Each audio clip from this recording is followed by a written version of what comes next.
Welcome to the Diversity Pivot Podcast. I'm your host, Julie Kratz, and this season we will be unpacking real trends, hot topics in the workplace around allyship and inclusion. Our goal is that each week you leave with tangible tools, information, practical strategies that you can take back to allies at your organization. Let's dig in to this week's topic. Pronouns. Another targeted word that has been polarized, which I would never have believed had you told me years ago that things like bathrooms and pronouns would be in our news cycle. But regardless of the silliness of our polarization and the insertion of political beliefs into the field of DEI, I think it's really important to unpack why pronouns are important and how to display them appropriately as an ally. So this is a very common hot topic that we hear in our speaking and with our clients, and increasingly is an opportunity to do what we call right-size programming, where you share bits and pieces, tools, tips with specific questions like this about pronouns into your existing communication strategy as an organization. So consider adding this podcast or a Forbes article to the mix for those that want to better understand pronoun usage. And let's first start with why. So why are pronouns important?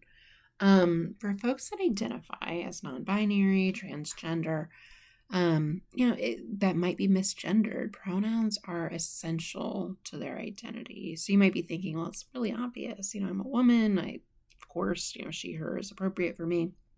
I'm cisgender, meaning I identify as the same gender of which I was assigned at birth. Okay, usually correlates to your biological sex, but it's important to know, over 1% of folks are born intersex, where you might have both or have sex organs, biological identifiers of multiple genders. So just important to acknowledge this isn't as black and white, cut and dry as we like to think that it is.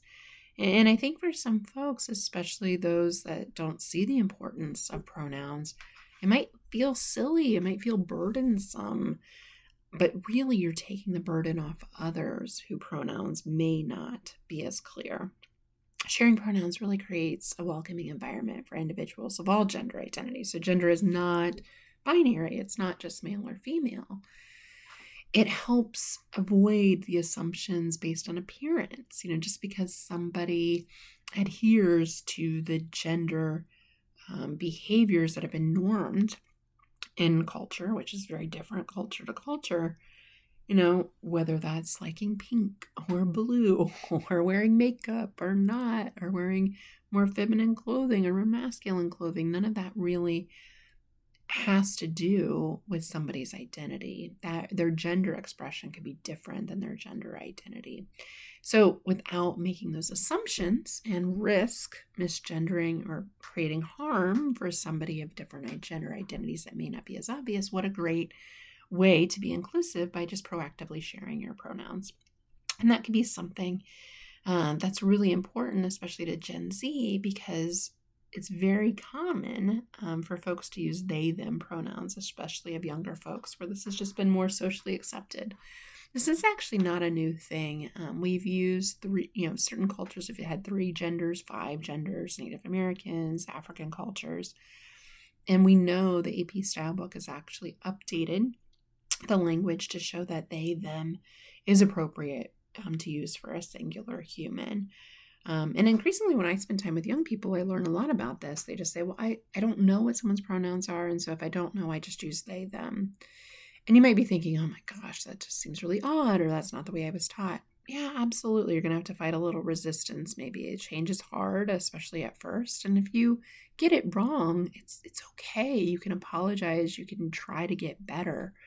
All our people are asking for you is to better try. And certainly sharing your pronouns is a great first step. So how do you share your pronouns? Lots of ways you can proactively do this. So when you introduce yourself, for example, hi, my name's so-and-so. My pronouns are they, them. My pronouns are she, her. And again, this isn't a preference. This is part of our identities. So this just kind of normalizes that practice. So don't say preferred pronouns, just say my pronouns. And we don't want to ask someone's pronouns unless we know the person already. And so adding your pronouns to your email signature is just a nice gesture to show that you care. Social media platforms now have fields for pronouns, so take advantage of those to, better appeal to a broader audience and be inclusive online. In group settings, even virtual programs or conferences, I'm finding pronoun badges, adding those to your name, adding them to back of your Zoom handle, your Slack channel handle, etc. Encourage open conversations about pronouns in your community. This just lowers the stigma, makes it easier for folks to share without the fear of judgment. When someone shares their pronouns with you, make an effort to remember and use them correctly. And again, if you make a mistake, they, them is something I think is really hard for people to address a singular person. If that's new to you, acknowledge it's new to you and that you're doing your best. And please correct me. I'm open to learning and I'm going to try to do better. I'm going to hold myself accountable. It's really all that people are asking for you to do. And at the end of the day, if we create a more inclusive environment for all people and not just folks of different gender identities, but all people can be a signal, what a welcoming way that we can create more inclusion in the workplace and the spaces of which we hope to better connect with all humans. So encourage you listeners, unpack pronouns, think about how you could proactively share them, and think about how you could share this tool, these resources more broadly with your organization, because a lot of people are wrestling with this and want help. And we got to meet our allies where they're at. Thank you for listening to the Diversity Pivot podcast. My hope is that you walked away with a tangible tool, insight, or information that you can share with other allies on the journey. If you liked this week's episode, please leave us a review. Your feedback means a tremendous amount to us. We'll be back next week with another hot topic.